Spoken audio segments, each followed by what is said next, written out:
Semoga Sang Hyang Widi Tunggal melimpahkan segala sifat kebaikan dalam penulisan babat sejarah bangsa ini yang telah ditulis terbalik.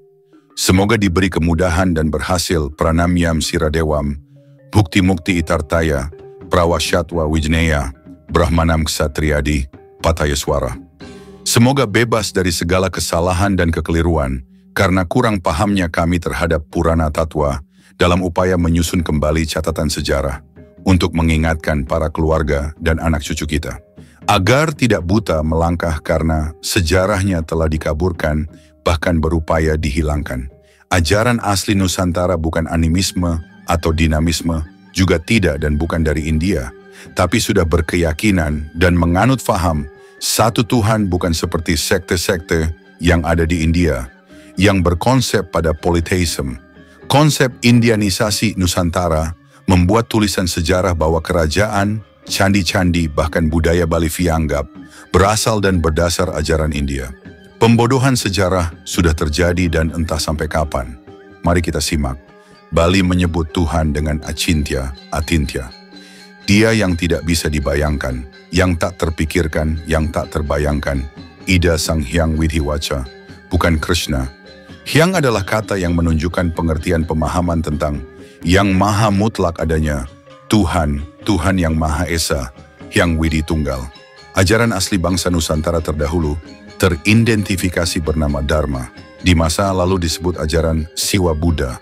Dan Siwa Buddha ini juga bukan sintesis agama Hindu dan agama Buddha India, kemudian disebut agama Tirta, lalu menjadi Hindu. Nama ini baru ada di Nusantara di tahun 1950. Dan prosesi beribadahnya ini teridentifikasi dengan literasi kata sembahyang. Literasi kata itu terbentuk dari dua suku kata sembah dan kata hyang.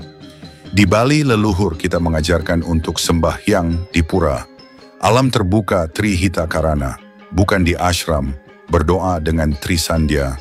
Panca sembah tidak dengan Maha Mantra Hare Krishna Hare Rama, dan bukan menjadi pelayan abadi Tuhan Krishna di alam Vaikunta nanti.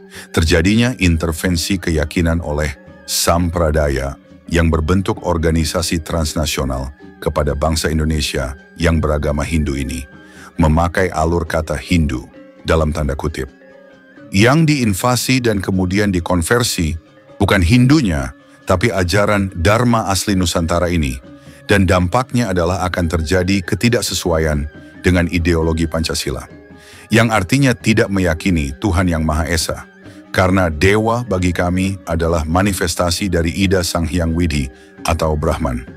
Leluhur kita di Bali mengajarkan untuk menganggap penting penghormatan terhadap leluhur upakara di sanggah.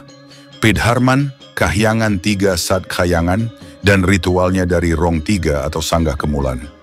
Sanggah dari kata sang melinggih atau munggah naik seperti putaran swastika. Simbol ini yang dipakai dan disalahartikan Hitler. Om Swastiastu, Ong Awignam Astu Namo Sidam.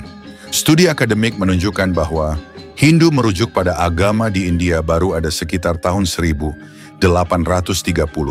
Di Nusantara, jauh sebelum itu sudah mempunyai ajaran yang disebut Dharma. Ajaran inilah yang mendasari terlahirnya 3 agama besar di India, Hindu, Buddha, dan Jaina.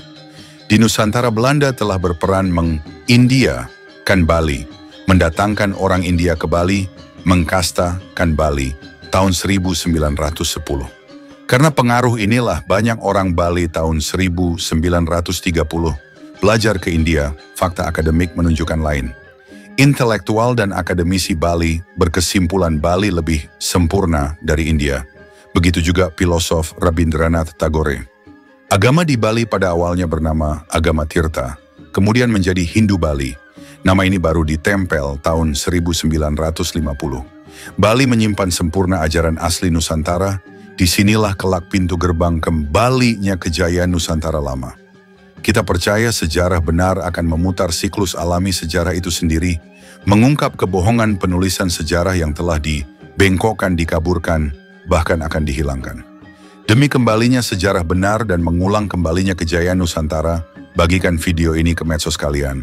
Tulis komentar, klik subscribe, dan like. Dukungan kalian menjadikan perubahan untuk bangsa ini. Ikuti kajian dari Santosaba selanjutnya. Terima kasih.